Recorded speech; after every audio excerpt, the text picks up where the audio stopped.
ముఖ్యంగా ఆర్టీఓ గారు, ఏసీపీ గారు మా బాధ అర్థం చేసుకొని ఇన్ని రోజుల నుంచి మేము పడుతున్న ఆవేదన అర్థం చేసుకొని మమ్మల్ని ఇక్కడ కూర్చొని శాంతియుతంగా ధర్నా మీరు ఏదైతే అలౌ చేసిందో మీ ఇద్దరు కూడా దయచేసి మీకు ప్రత్యేకంగా అందరి తరఫున ధన్యవాదాలు తెలియజేస్తున్నాను. రెండు విషయాలు. ప్రజా వ్యవస్థలో ప్రజాస్వామ్యము, కోర్టులు అనేది ప్రజల కోసం ఉండాలా, మనుషుల కోసం ఉండాలి. చెట్లు అనేది, జంతువులు అనేది తర్వాత రావాలి. చెట్లు జంతువుల కోసం ప్రాణాలు తీసే, మనిషి ప్రాణాలు తీసే కోర్టులు ఎవరికి కూడా అవసరం లేదనే విషయం కోర్టులకు మీ ద్వారా తెలియజేస్తారు. ఎన్జీటీకే గానీ, హైకోర్టుకే గానీ ఎంతమంది చనిపోతున్నారు. ఇక్కడ మనకు తెలిసి యాక్సిడెంట్లు కొంతమంది తెలియకోకుండా బైక్ల మీదకి వెళ్ళి పక్కలు పడి ఇంట్లో తీసుకుపోయిన వాళ్ళు కూడా చాలా మంది, ఇక్కడ చనిపోయిన వాళ్ళు చాలా మంది ఉన్నారు. మీ తరఫున, మీ నుంచి, అధికారుల నుంచి దయచేసి ఎన్జీటీకి మీరు ఎప్పుడైతే నివేదిక ఇస్తున్నారో ఈ నివేదిక ఇవ్వండి. చాలా మంది చనిపోతున్నారు.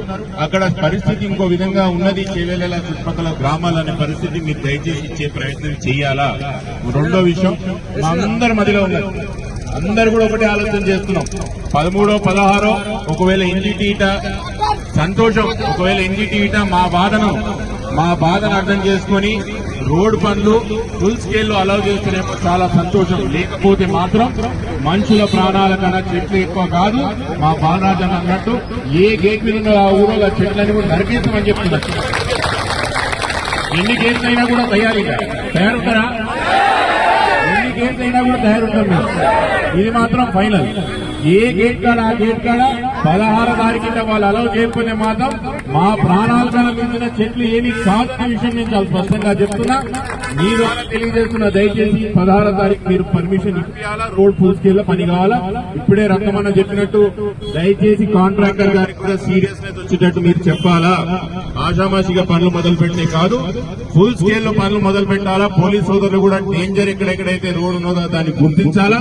గుర్తించి అక్కడ స్పెషల్ గా మీరేమైనా సైన్స్ పెడతారా, అదనంగా మీరేమైనా పర్సనల్ గుర్తు పెడతారా అనేది అది మీ నిర్ణయం. కానీ దయచేసి కొత్త వాళ్ళు ఎవరైనా ఇక్కడికి వస్తున్నారు, ముఖ్యంగా ఎవరైతే ఈ లారీ వాళ్ళు ఉంటారో వాళ్ళ అసోసియేషన్ కూడా ఉంటుంది, వాళ్ళని దయచేసి మీటింగ్ పిలవండి.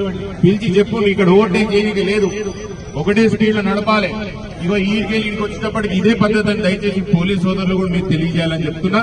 ఈ పైన ఏ కార్యక్రమం మీరు తీసుకున్నా కూడా మీతో పాటు కలవడానికి నేను సిద్ధంగా ఉన్నా.